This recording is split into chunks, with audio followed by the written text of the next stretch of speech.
ఆ శరీరాన్ని చూసేటప్పటికే హడిలిపోయారంటే ఒక మోస్తరు వాడు పలకలేకుండా వీరభద్రావతారం అంటే అలా ఉంటుంది.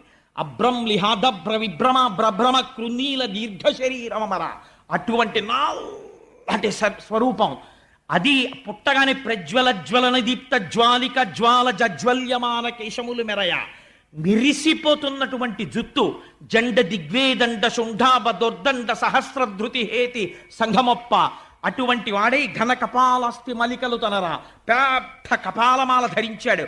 వేసుకుని పెద్ద ఉద్వేగంతో ఒక్కసారి దూకాడు. దూకి శంకరుడి పాదాలకి నమస్కరించాడు. అనఘుడు రుద్రుచేరి ముదమార ప్రదక్షిణమాచరించి అనివార్యగతి వేగంబున కుంభిని దక్కతలన్ పదంబుల మణి నూపురం మ్రోయ భీషణ దంస్ట్రలున్ వెలుగా ఒక్కసారి బయలుదేరాడు. ఆ బయలుదేరినటువంటి శబ్దం ఎలా వచ్చిందంటే ఆ పరమశివుడి దగ్గరికి